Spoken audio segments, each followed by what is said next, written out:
हरे कृष्णा कृष्णा कृष्णा हरे हरे, हरे राम राम राम हरे हरे।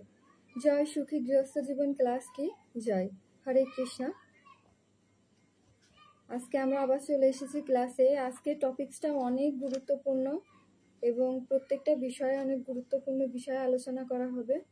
আপনারা জয়েন হলে তারপরে ক্লাসটা শুরু করব। আজকে খুব গরমও পড়ছে, ফ্যানটা একটু বাড়াই দাও তো, গরম লাগতেছে অনেক। হরে কৃষ্ণা।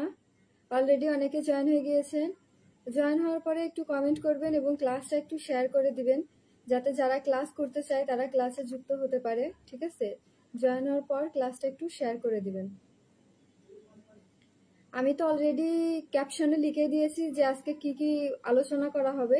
তারপরে একটু বলে দিই যে আজকে গৃহস্থ আশ্রমে আমাদের ঠিক কি কি করা কর্তব্য এবং কোনগুলো অবশ্যই পালন করা উচিত, এবং একজন গৃহস্থ ভক্তের ঠিক কি কি কাজগুলো করা উচিত, এবং আমাদের যে জড় সম্বন্ধ, অর্থাৎ এই জড় জগতে আমাদের যেরকম মাতা পিতা ভাই বোন সকলের সাথে যে সম্পর্ক, এই সম্পর্কগুলি ঠিক কিরকম, এই তিনটা বিষয়ে আজকে হচ্ছে আলোচনা করব।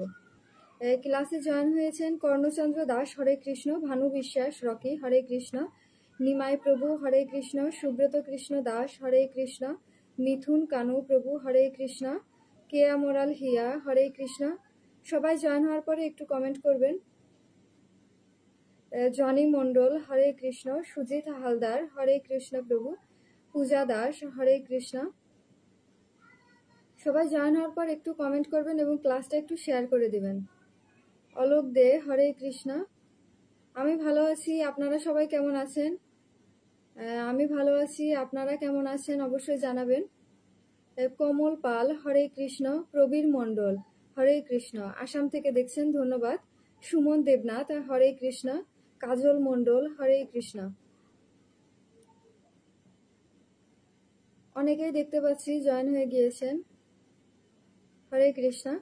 তো যারা গীতা ক্লাসটা করেননি, ঠিক আছে, যারা গীতা ক্লাস করেননি বা গীতা ক্লাসটা পাননি, তারা হচ্ছে সব ক্লাসগুলো আমার একদম প্লেলিস্ট করে আমার পেজে দেওয়া আছে, আপনারা চাইলে সেখান থেকে ক্লাসগুলো করে নিতে পারেন। উদয় সাহা প্রভু হরে কৃষ্ণ, সুদীপ্ত রায় হরে কৃষ্ণ, চন্দন রায় হরে কৃষ্ণ, গৌতম পাল হরে কৃষ্ণ, বিজয় কৃষ্ণ দাস হরে কৃষ্ণ, নীরব বিশ্বাস হরে কৃষ্ণ, সুকুমার শীল হরে কৃষ্ণ, নিমাই প্রভু হরে কৃষ্ণ, সুদীপ্ত রায় দেখছেন ইন্ডিয়া থেকে, ধন্যবাদ প্রভু। সিংহাসন মণ্ডল হরে কৃষ্ণ, পঙ্কজ চৌধুরী প্রভু হরে কৃষ্ণ,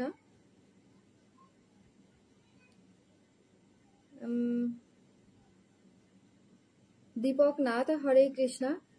গীতা পাঠ এবং গীতার ক্লাস সবকিছুই কিন্তু দেওয়া হয়েছে, আপনারা সেটা ক্লাসগুলো এখান থেকে করে নিতে পারেন।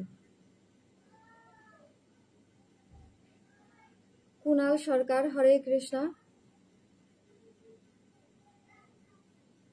বিয়েটা যদি ঠিক হয়ে থাকে, ঠিক আছে, এখানে এক মাতাজি প্রশ্ন করেছে বিয়ের আগে পছন্দের ছেলের সাথে ঘোরাফেরা করা যায় কি? হ্যাঁ, যদি বিয়েটা আপনার পারিবারিকভাবে ঠিক হয়ে থাকে বা সম্বন্ধটা দুই পরিবার থেকে ঠিক করে, তাহলে অবশ্যই তার সাথে আপনি কোথাও যেতে পারেন। ঠিক আছে, অবশ্যই তার সাথে। আসলে আমার মনে হচ্ছে আমার মনে হয় এটার হচ্ছে সাউন্ডটা অনেক কম শোনা যাচ্ছে, দেখো তো, মনে হয় এটা চার্জ ফুরাই গেছে আসলে। এবারে শোনা যাচ্ছে তো, সবাই শুনতে পাচ্ছে বলে? যাই হোক, তো এই মাতাজির প্রশ্নের উত্তর দিলাম। সেটা হচ্ছে আপনার যদি দুই পরিবার থেকে ঠিক হয় বা এঙ্গেজমেন্ট হয়ে থাকে, তাহলে তার সাথে আপনি অবশ্যই যেতে পারেন। কিন্তু আর আপনার আজকালকে সময়কার কথা না বলি, ঠিক আছে, সবারই নিজস্ব কিছু পছন্দ আছে, ব্যক্তিগত স্বাধীনতা আছে, এইসব বিষয় তো আর এই ক্লাসে বলার জায়গা না। মলিন চন্দ্র বর্মন হরে কৃষ্ণ, রতন মৈতি হরে কৃষ্ণ, বিশ্বজিৎ পাল হরে কৃষ্ণ, চন্দন কুমার হরে কৃষ্ণ, শিবুশীল হরে কৃষ্ণ, সবুজ রয় হরে কৃষ্ণ, কুণাল সরকার হরে কৃষ্ণ, শুভকুমার দে প্রভু হরে কৃষ্ণ। ঠিক আছে, অনেকে জয়েন হয়ে গিয়েছে। এখন তাহলে আমরা মঙ্গলাচরণটা করে নিই, এরপরে হচ্ছে ক্লাসে যাব। ওম অজ্ঞানতিমিরন্ধস্য জ্ঞানাঞ্জনশলাকয়া চক্ষুষ্মিলিতং যেন তস্मै শ্রীগুরুবে নমঃ। শ্রীচৈতন্যমনোভীষ্টং স্থাপিতং যেন ভূতলে স্বয়ং রূপং কদা মহ্যং দদাতি স্বপদান্তিকং। বন্দেऽহং শ্রীগুরু শ্রীযুতপদকমলং শ্রীগুরুণ বৈষ্ণবাস্যং শ্রীরূপং সাগ্রজাতং সহগণ রঘুনাথিতং তং সজীবং সাদ্বৈতং সাবধূতং পরিজন সংহিতং কৃষ্ণ চৈতন্য দেবং শ্রী রাধা কৃষ্ণ পাদান সহগণ ললিতা শ্রী বিশাখান্বিতাশ্চ। ওম নমো বিষ্ণুপদায় কৃষ্ণপৃষ্ঠায় ভূতলে শ্রীমতে ভক্তিবেদান্ত স্বামিনীতে নামিনে নমস্তে সরস্বতী দেবী গৌরবাণী প্রচারিণে নির্বিশেষ শূন্যবাদী পাশ্চাত্য দেশ তারিণে। নমো ওম বিষ্ণুপদায় কৃষ্ণপৃষ্ঠায় ভূতলে শ্রীমতে জয়পতাকা স্বামিনীতে নামিনে নমো আচার্যপদায় নিতাই কৃপা প্রদায়িনে গৌরকথা দামোদরাই নগরগ্রাম তারিণে। হে কৃষ্ণা করুণা সিন্ধু দীনবন্ধু জগৎপথে গোপীশ গোপিকাকান্ত রাধাকান্ত নমস্তুতে নমো নমঃ। তপ্ত কাঞ্চন গৌরাঙ্গী রাধে বৃন্দাবনেশ্বরী বৃষভানুসুতে দেবী প্রণমামি হরিপ্রিয়ে। নীলাচল নিবাসায় নিত্যায় পরমাত্মনে বলভদ্র সুভদ্রাভাং জগন্নাথায় নমো নমঃ। বৃন্দায় তুলসী দেব্যায় প্রিয়ায় কেশবস্য চ বিষ্ণুভক্তি প্রদে দেবী সত্যবত্তায় নমো নমঃ। বাঞ্ছাকল্পতরুভ্যশ্চ কৃপা সিন্ধু এব চ পতিতানাং পাবনেভ্যো বৈষ্ণবেভ্যো নমো নমঃ। জয় শ্রীকৃষ্ণ চৈতন্য প্রভু নিত্যানন্দ শ্রী অদ্বৈত গদাধর শিবাসাদি গৌর ভক্তবৃন্দ। হরে কৃষ্ণ কৃষ্ণ কৃষ্ণ হরে হরে হরে রাম রাম রাম হরে হরে। হরে কৃষ্ণ। আজকে তাহলে আমরা প্রথমেই জানবো যে গৃহস্থ আশ্রমের কর্তব্য কি।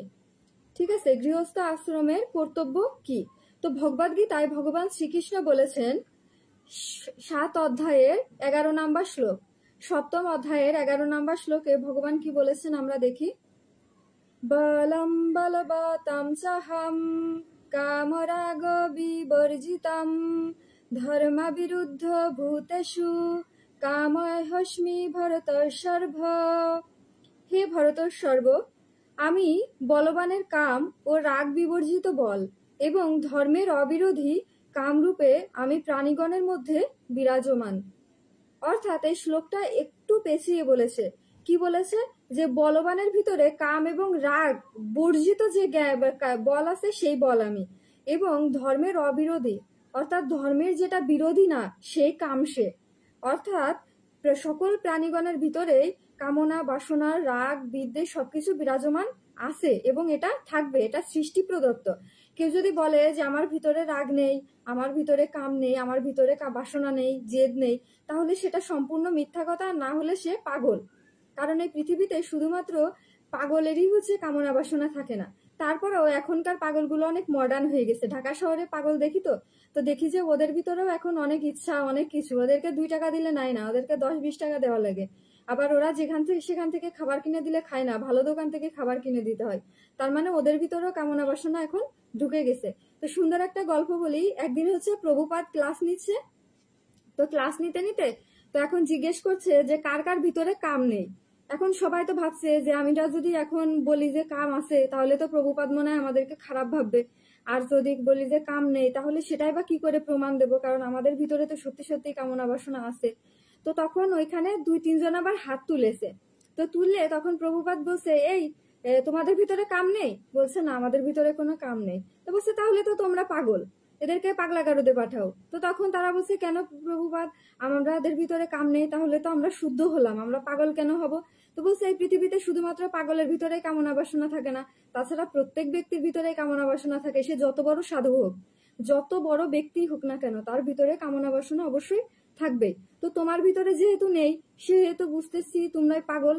তখন তোমাদেরকে তাহলে পাগলাগারদে রেখে আসা লাগবে। কারণ যত বড় ব্যক্তি হোক না কেন, সে যত বড় মহাত্মাই হোক, তার ভিতরে কামনা বাসনা থাকে, এটা থাকবেই। কারণ এটা দেখেন এখানে গীতার 7ম অধ্যায়ের 11 নম্বর শ্লোকে ভগবান বলে দিয়েছে যে সকল জীবের ভিতরে, সকল সৃষ্টির প্রাণীর ভিতরেই তিনি বিরাজমান আছেন কামরূপে। তাহলে এই শ্লোকে গৃহস্থ আশ্রমের কর্তব্যের কথা বলা হয়েছে। এক নির্দিষ্ট সময়ে পত্নী যখন সন্তান কামনা ইচ্ছা করবে, অর্থাৎ যখন স্বামী স্ত্রী দুইজনে চাইবে যে আমাদের এখন একটা সন্তানের প্রয়োজন, তখন স্বামী স্ত্রী দুইজনে, পত্নী এবং স্বামী মিলিত হয়ে একটা সন্তান উৎপাদন করবে। এই ব্যতীত পত্নীর সঙ্গ করাকে কামনা বাসনা পরিতৃপ্তি করা বলা হয়েছে। ঠিক আছে, সন্তান উৎপাদনের জন্য স্ত্রী সঙ্গ করা আমাদের শাস্ত্রে বৈধতা দেওয়া হয়েছে। এছাড়া স্ত্রী সঙ্গ করাকে ব্যভিচারী বা হচ্ছে কি যেন বলে, ভুলে গেলাম ওয়ার্ডটা। ঠিক আছে, যাই হোক, ওয়ার্ডটা মনে পড়ছে না, বাংলা একটা শব্দ আছে, তো সেটা বলা হয়। এখানে দেখেন, তাই গৃহস্থদের জন্য এই বিধি আছে যে সন্তান উৎপাদনের জন্যই পতি এবং পত্নী মাসের মধ্যে কেবলমাত্র একবার যৌন সঙ্গম করতে পারবে। এখন এখানে আমাদের সুখী গৃহস্থ জীবনের এখানে বলা হয়েছে মাসের ভিতরে শুধুমাত্র একবার স্বামী স্ত্রী মিলিত হতে পারবে। আমি জানি না এটা প্রকৃতপক্ষে কতটুকু কারা মানতে পারে, কিন্তু যারা ভক্তি জীবনে আছে বা ভক্তিপথে থাকবে তাদের এই নীতি নির্দেশ অবশ্যই মেনে চলতে হবে। অন্যথায় পতি পত্নী ব্রহ্মচারী বা ব্রহ্মচারিণী রূপে জীবনযাপন করবে। আর তারা যদি এই নিয়মগুলো না মানে, তাহলে সেটা তারা বুঝতে হবে যে তারা কামনা বাসনা এবং এই জড়জগতের কাম দ্বারা আচ্ছাদিত হয়ে আছে। এই হচ্ছে উপকুর্বানো ব্রহ্মচারী। এইভাবে ব্রহ্মচর্য ব্রত পালন করতে হয়। অনাবশ্যকভাবে বীর্য স্খলন করা উচিত নয়। তুমি যদি মনে করো যে কোনোভাবে বীর্য স্খলন করা এবং তোমার চঞ্চল মনকে শান্ত করতে চাও, তাহলে বুঝতে যাবে যে তুমি কামাসক্ত। এখানে অনেক ডিটেলস আলোচনা আছে। ঠিক আছে, হয়তোবা কথাগুলো আপনাদের শুনতে হয়তোবা একটু খারাপ লাগতে পারে, ওড লাগতে পারে, কিন্তু আসলে বিষয়গুলো এখানে যেভাবে আলোচনা করা হয়েছে আমি চেষ্টা করছি তাও অনেকটা আলাদাভাবে আলোচনা করার, কারণ এখানে আরো ডিপলি ভাবে বলা হয়েছে। আপনারা যদি এই গ্রন্থটা কিনেন তাহলে নিজেরাই পড়তে পারবেন। এখানে আরো ডিপ ভাবে অনেক ভাবে বর্ণনা করা হয়েছে। তো এত কথা তো আর বলা যায় না, আপনাদেরকে কিছুটা বুঝে নিতে হবে।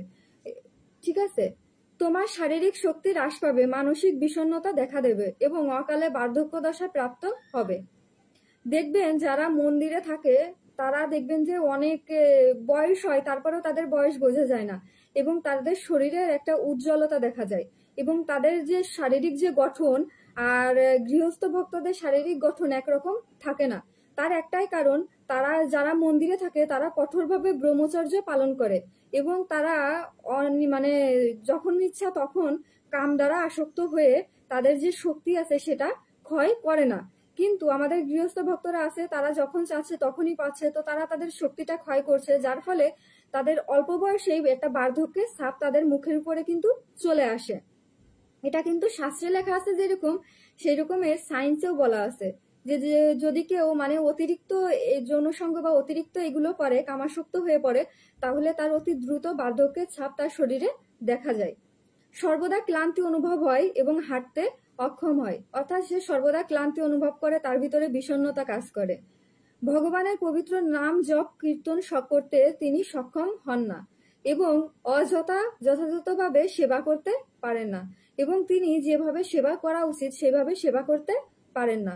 গৃহস্থের কর্তব্য হচ্ছে তপস্যাময় জীবনযাপন করা, অর্থাৎ প্রত্যেক গৃহস্থ ভক্তেরই উচিত, এবং শুধু ভক্ত না, প্রত্যেক গৃহস্থেরই উচিত তপস্যাময় জীবনযাপন করা, দেহ ও মনের বিশুদ্ধতা বজায় রাখা এবং সর্বদা সন্তুষ্ট থাকা। যেরকম আপনি মনের বিশুদ্ধতা বজায় রাখতে হবে, সেরকম আপনার দেহেরও বিশুদ্ধতা বজায় রাখতে হবে। আপনার দেহ যদি শুদ্ধ না হয় তাহলে কখনোই আপনার মন বিশুদ্ধ হবে না। দৈব ইচ্ছায় যা বলা লাভ হয় তাতেই সন্তুষ্ট থাকা উচিত, অর্থাৎ আপনার যদি কন্যা সন্তান লাভ হয় তাতেই আপনার সন্তুষ্ট হওয়া উচিত, আপনার যদি পুত্র সন্তান লাভ হয় তাহলে সেটাতেও সন্তুষ্ট থাকা উচিত। অর্থাৎ আপনার পতি এবং পত্নীর মিলনের ফলে ভগবান যে সন্তান দিয়েছে, যদিও আগে মেয়েদের দোষ দেওয়া হতো, যে যদি মেয়ে হতো তাহলে মেয়েদের দোষ দেওয়া হতো এবং দেখা যেত যে তারা একাধিক বিবাহ করতো ছেলে সন্তান লাভের জন্য। এরকম প্রচলন আমরা বিভিন্ন সিনেমায় বা আগের যুগে এরকম গল্প আমরা শুনে এসেছি। কিন্তু প্রকৃতপক্ষে আমাদের শাস্ত্রীয় বিধান এবং ধর্ম বিজ্ঞান বলে যদি কিছু থাকে, তাহলে সেখানে বলা হয় একটা ছেলে হবে না মেয়ে হবে সেটা সম্পূর্ণ ডিপেন্ড করে পুরুষের উপরে, কখনোই সেটা কোনো নারীর উপরে ডিপেন্ড করে না। অর্থাৎ সবকিছু পতির উপরে ডিপেন্ড করে। কারণ যে সেক্স ক্রোমোজোম সেটা এক্স এবং ওয়াই, সেটা কিন্তু শুধুমাত্র একজন পুরুষের ভিতরে থাকে, কোনো মহিলাদের ভিতরে কিন্তু ওয়াই ক্রোমোজোমটা থাকে না। আর যেহেতু ওয়াই ক্রোমোজোমটা দিয়েই হচ্ছে ছেলে নির্ধারণ হয়, তার মানে বোঝা যায় একটা ছেলেই হচ্ছে দায়ী যে মেয়ে হবে না ছেলে হবে। তাই এখানে শাস্ত্রেও সেটা বলা হয়েছে যে পূর্ণরূপে কৃষ্ণ ভাবনাময় হয়ে সন্তান লাভের জন্য সঙ্গ করতে হবে, এবং যে সন্তান প্রাপ্ত হবে সেটা ভাবতে হবে এটা ভগবানের আশীর্বাদ। আপনার দেখা গেল আপনার দুইটা ছেলে, আপনি একটা মেয়ের জন্য আবার সন্তান নিয়েছেন, তো আপনার আবার ছেলে হলো, এখানে আপনার মনক্ষুণ্ণ হলে সেটা কিন্তু অপরাধ, কারণ এই সন্তান কিন্তু আপনাকে ভগবান উপহার দিয়েছে। তো আপনি যদি তার প্রতি মনক্ষুণ্ণ হন বা আপনি যদি অখুশি হন, সেটা কিন্তু এক প্রকার অপরাধ। এই জন্য এখানে বলেছে যে সন্তান লাভ হবে সেটা প্রাপ্ত হয়ে খুশি হতে হবে। তাই বলা হয়েছে যে গৃহস্থের কর্তব্য হচ্ছে খাদ্যদ্রব্য প্রস্তুত করে গৃহের সমস্ত জীবদের তিনি খেতে দেবেন। অর্থাৎ গৃহস্থ যেরকম মায়েরা কি করে, রান্না বাড়া করবে, খাওয়া দাওয়া সব জোগাড় যন্ত্র করবে, এবং পিতারা কি করবে, বাইরে থেকে কাজকর্ম করে টাকা পয়সা উপার্জন করে বাজার সদাই করবে। আগে এরকম নিয়ম ছিল, এখন যদিও নেই, এখন ছেলে মেয়ে উভয়েই চাকরি করছে, উভয়েই কাজ করছে। তো তাহলে এইভাবে যারা উভয়েই কাজ করবে, উভয়েই একসাথে তারা গৃহের মানে যে সংসার আছে সেই সংসার পরিচালনা করবে। সাধারণত গৃহস্থরা গৃহপালিত পশু গরু রাখেন, তবে কুকুর নয়। অর্থাৎ আপনার গৃহে আপনি চাইলে গাভী পালন করতে পারেন।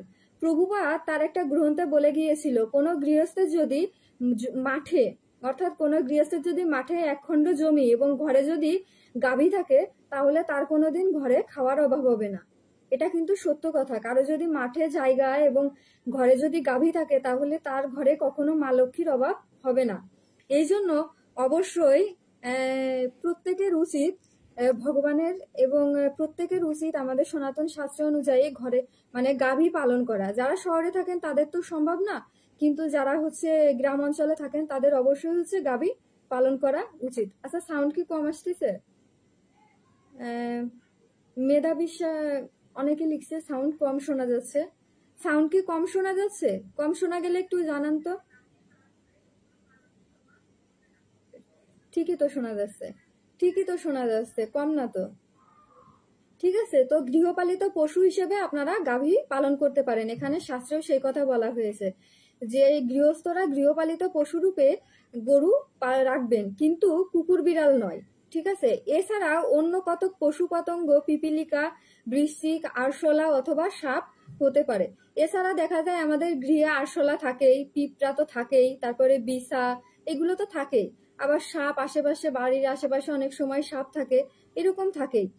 তাই গৃহস্থের কর্তব্য হচ্ছে তাদের জন্য কিছু খাদ্যদ্রব্য একটি পাত্রে গৃহের বাইরে রেখে দেওয়া। আমাদের বাড়িতে আমি দেখেছি, ধরেন আমরা সবাই খাই, আমরা সবাই যখন খাওয়া হয় তখন প্রত্যেকের প্লেটে ধরেন কিছু খাবার থাকে, তো ওই খাবারটা আমাদের বাড়ির পিছনে একটা এরকম পাত্র রাখা আছে, তো ওই পাত্রে রেখে দেয়। এবং গরমকালে আমার ঠাকুমা দেখেছি, গরমকালে এরকম বড় বড় দুইটা আমাদের হচ্ছে গামলা আছে, গামলা ভরে, মাটির গামলা আর কি, তো সেই মাটির গামলা ভরে 2 গামলা জল রেখে দেয়। তো এতে কি হয়, গরমের সময় যখন পাখালি কোথাও জল পায় না, তখন দেখি আমাদের বাড়িতে এসে ওরা জল খায়, স্নান করে।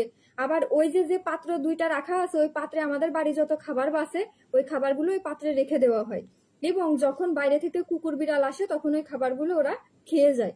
তো প্রতিটা গৃহস্থেরই উচিত বাড়ির পাশে একটা পাত্রে কিছু খাবার রেখে দেওয়া। এই যে এইসব পিপিলিকা, তারপরে হচ্ছে বিভিন্ন পতঙ্গ, আরশোলা, ইঁদুর, বিড়াল, কুকুর, এদের খাবারের জন্য। এটা হচ্ছে আমাদের গৃহস্থ জীবনে প্রত্যেকেরই উচিত।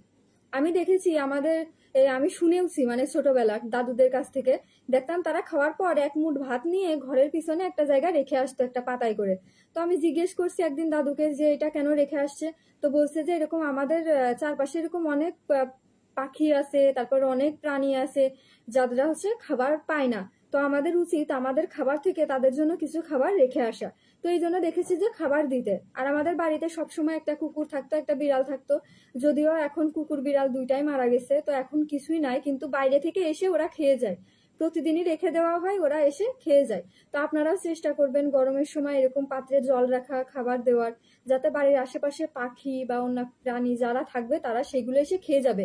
এটাতে আপনার গৃহের অনেক অনেক অনেক মঙ্গল হবে এবং আপনার গৃহে একদম মানে ধন সম্পত্তি দ্বারা সমৃদ্ধ হবে। এখানে কিন্তু বলা আছে মা অন্নপূর্ণা এবং লক্ষ্মী দেবী কখনো আপনার গৃহ ছাড়া হবে না, যখন আপনার গৃহের অন্ন সকল প্রাণীদের মানে ক্ষুধা নিবারণ করবে, তখন আপনার গৃহে কখনো দেখবেন অভাব হবে না। এখন হচ্ছে বলেছে এখানে পালন করা মোটেই সমস্যা নয়। এখন কি পালন করা মোটেই সমস্যা নয় সেটা একটু আমরা দেখি। কুটুম্বেষু না সজ্জনা না প্রমাদতে কুটুম্বাপি বিপশ্চিন্ন শরণং পশ্য দৃষ্টমপি দৃষ্টবৎ। ভাগবতমের 11তম স্কন্ধের 17তম শ্লোক 52 নাম্বার 17তম অধ্যায়ের 52 নাম্বার শ্লোক।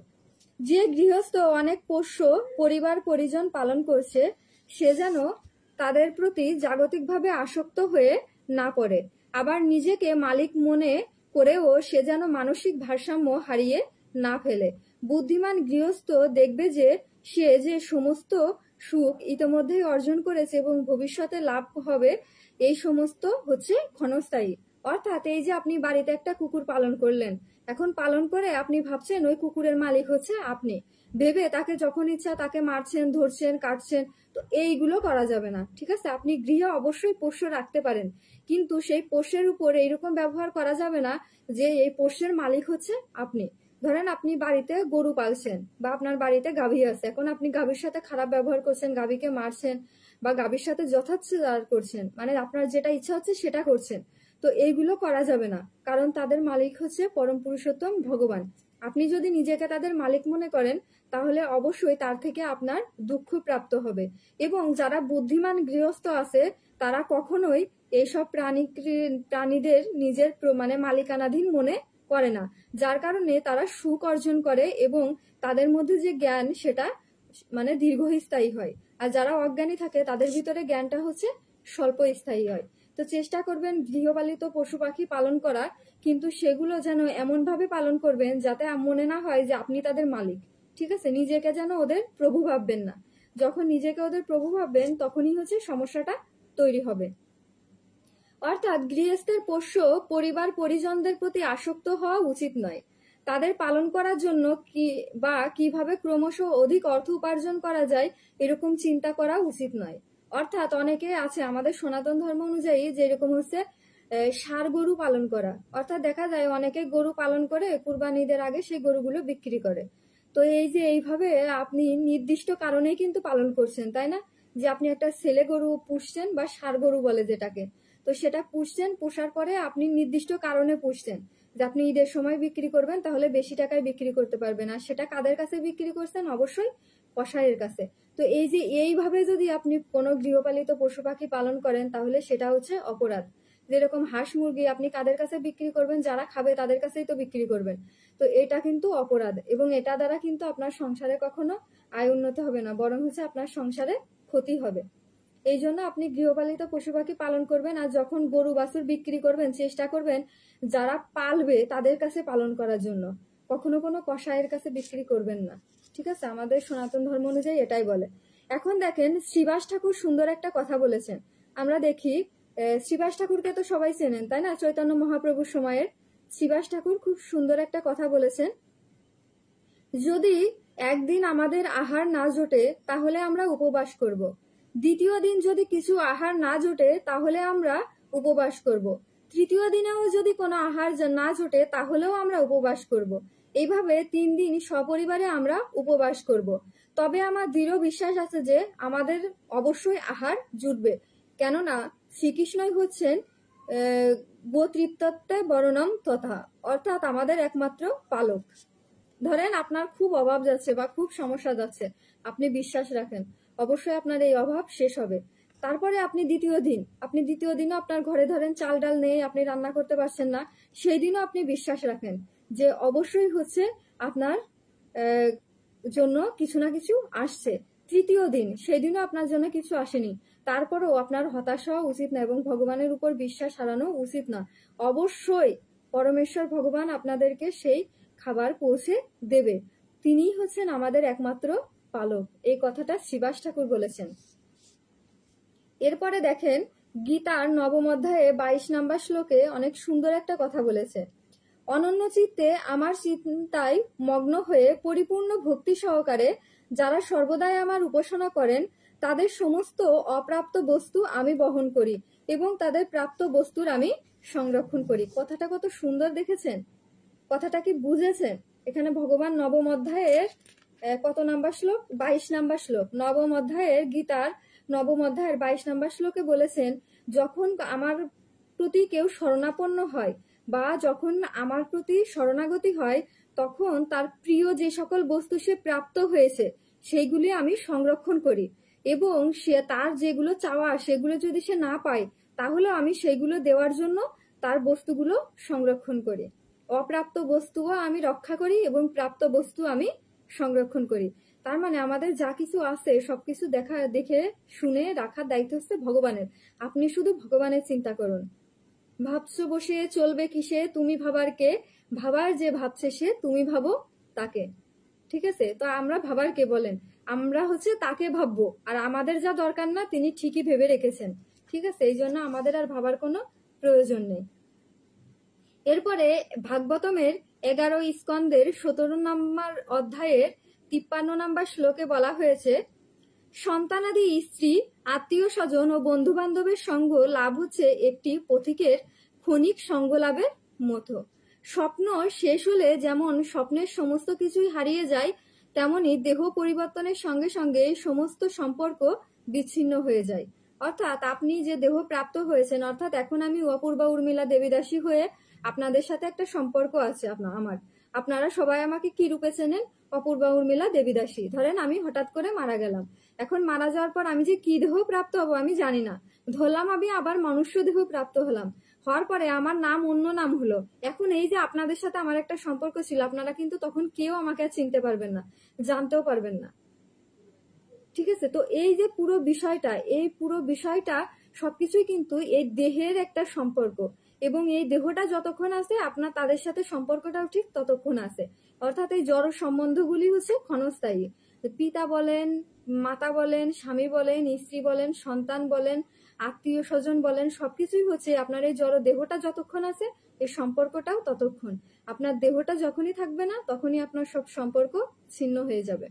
আপনি মারা যাওয়ার সাথে সাথে আপনার এই দেহ বিনাশ হওয়ার সাথে সাথে আপনার সব সম্পর্ক শেষ। এরপরে আপনি কি দেহ প্রাপ্ত হবেন, কোথায় যাবেন সেটা সম্পূর্ণ অনিশ্চিত। সেটা আমরা এখন কিন্তু বলতে পারি না, আর ভাগবতমে সেটাই বলেছে। তাই আমাদের অবশ্যই প্রকৃত সম্পর্ক যার সাথে, প্রকৃত সম্পর্ক হচ্ছে ভগবানের সাথে। এখন আমরা দেখব 11তম স্কন্দের 17তম অধ্যায়ের 54 নম্বর শ্লোকে কি বলেছে। প্রকৃত পরিস্থিতি সম্বন্ধে গভীরভাবে মনন করে মুক্তাত্মার উচিত ঠিক একজন অতিথির মতো মমত্ব বুদ্ধি শূন্য এবং নিরহংকার হয়ে গৃহে বাস করা। অর্থাৎ গৃহে বাস করবেন, আপনি এটা মনে রাখবেন সবসময় যে এই গৃহ আমার নয়, এই গৃহের মালিক অন্য কেউ। এই গৃহে যত ধন সম্পত্তি যা কিছু আছে এই সবকিছুর মালিক আমি নয়, এই সবকিছুর মালিক হচ্ছেন পরম পুরুষোত্তম ভগবান। এবং আমি শুধুমাত্র আমার এই দেহ একটা পরিচয় পেয়েছি এবং সেই পরিচয় দ্বারা হচ্ছে আমি পরিচালনা করছি, এই কোনো কিছুই আমার নয়। এইভাবে সে পারিবারিক ব্যাপারে বদ্ধ হয়ে বা জড়িয়ে পড়বে না, এবং এইভাবে সে যখন এই পারিবারিক বন্ধনকে রক্ষা করবে তখন সে এই জড়জগতের বন্ধনে অন্তত মায়ার দ্বারা ফেসে যাবে না। ঠিক আছে? মায়ার দ্বারা অন্তত সে ফেসে যাবে না। সে হয়তোবা এই জড়জগতের সকলের সাথে একটা সম্বন্ধ হবে, আতিথেয়তা হবে, সবকিছুই সে রক্ষা করবে, কিন্তু এই জড়জগতের দ্বারা সে বদ্ধ হয়ে পড়বে না, তার আত্মা থাকবে মুক্ত। অর্থাৎ সে যখনই মৃত্যুবরণ করুক সে হচ্ছে ভগবদ্ধাম প্রাপ্ত হবে। এখন আসি একজন গৃহস্থ ভক্তের কি কি দায়িত্ব। এটা 11তম আবার সেই 17তম অধ্যায়ের 55 নম্বর শ্লোকে কি বলেছে দেখেন। যে গৃহস্থ ভক্ত তার পরিবারের দায়িত্ব পালন করে, আমার আরাধনা করে, সে গৃহেই থাকতে পারবে, তীর্থস্থানে যেতে পারে, অথবা তার যদি দায়িত্ববান পুত্র থাকে তাহলে সে সন্ন্যাস গ্রহণ করতে পারে। অর্থাৎ গৃহস্থ ভক্তরা কি করবে, গৃহে থেকেই ভগবানের সেবা পূজা অর্চনা করবে। চাইলে সে তীর্থযাত্রা করতে পারে, তীর্থে যেতে পারে, এবং তীর্থযাত্রা শেষে তার যদি একজন সৎ নিষ্ঠাবান পুত্র থাকে যে তার ওই গৃহের দায়িত্ব নিতে পারে, তাহলে সেই পুত্রের হাতে গৃহের দায়িত্ব দিয়ে সে চাইলে সন্ন্যাস গ্রহণ করতে পারে এবং তীর্থযাত্রায় চলে যেতে পারে। যতক্ষণ পর্যন্ত তার সৎ এবং তার নিষ্ঠাবান পুত্র না থাকে, তাহলে সে ওই গৃহ ত্যাগ করে যেতে পারবে না। একজন ভক্তের সন্তান মানুষ করাটাও কিন্তু বিগ্রহ অর্চনের সমান। খুব সম্ভব প্রভুপাদ একটা কথা বলেছিলেন যে সন্তান, যে আমাদের যে সন্তান, একটা ভক্ত সন্তান কিন্তু একটা বিগ্রহের সমান।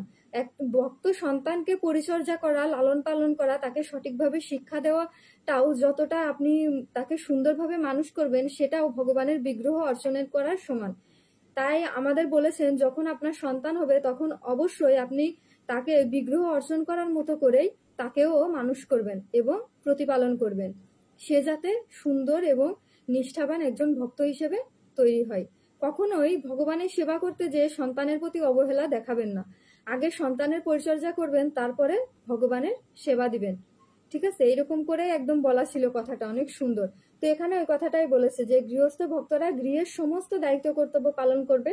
তারা চাইলে তার ভিতর থেকে তীর্থ করতে পারে, এবং যদি তার নিষ্ঠাবান পুত্র থাকে এবং সৎ নিষ্ঠাবান পুত্র থাকে, তাহলে সে সেই পুত্রের কাছে সেই গৃহ দিয়ে সে সন্ন্যাস গ্রহণ করতে পারে। আজকে হচ্ছে আমাদের এই পর্যন্তই ছিল যে একজন গৃহস্থ ভক্তের দায়িত্ব কর্তব্য কি। কালকে আমাদের ক্লাস হবে যে সমস্ত সম্পর্ক ত্যাগ করে কিভাবে সে বানপ্রস্থ গ্রহণ করবে। ঠিক আছে, আমরা এখন পর্যন্ত প্রথমে আমরা ব্রহ্মচর্য দেখেছি, ব্রহ্মচর্য আশ্রম, তারপরে গৃহস্থ আশ্রম আজকে শেষ হলো। কালকে হচ্ছে আমরা বানপ্রস্থ আশ্রমে যাব। বানপ্রস্থ কিভাবে গ্রহণ করবে সেটা হচ্ছে আমরা কালকে ডিটেলসে বলে দিব। এখন যদি কারোর কোনো প্রশ্ন থাকে অবশ্যই বলতে পারেন।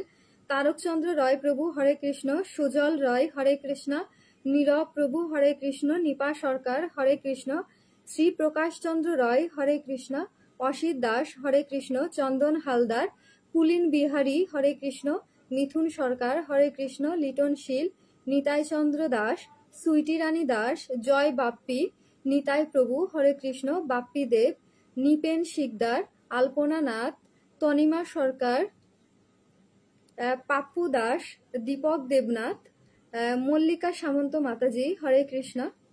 কারো যদি কোনো প্রশ্ন থাকে এখন করতে পারেন। আর কালকে হচ্ছে ইন্দিরা একাদশী, সবাই অবশ্যই কালকে একাদশী থাকবেন এবং নিজে একাদশী থাকবেন এবং অপরকে একাদশী থাকতে উদ্বুদ্ধ করবেন। কালকে হচ্ছে ইন্দিরা একাদশী, ঠিক আছে? সবাই মঙ্গলবার একাদশী, সবাই একাদশী থাকবেন। অনিন্দিতা পাল রাত্রি হরে কৃষ্ণ। আমিও এখনো প্রসাদ পাইনি, আপনাদের ক্লাস শেষ করে তারপরে প্রসাদ পাবো। ঠিক আছে, তাহলে ধন্যবাদ সবাইকে। সবাই সুস্থ থাকবেন, ভালো থাকবেন। কৃষ্ণময় শুভরাত্রি, হরে কৃষ্ণ। আর সবাই ক্লাসটা একটু শেয়ার করে দিবেন। ধন্যবাদ, হরি বল।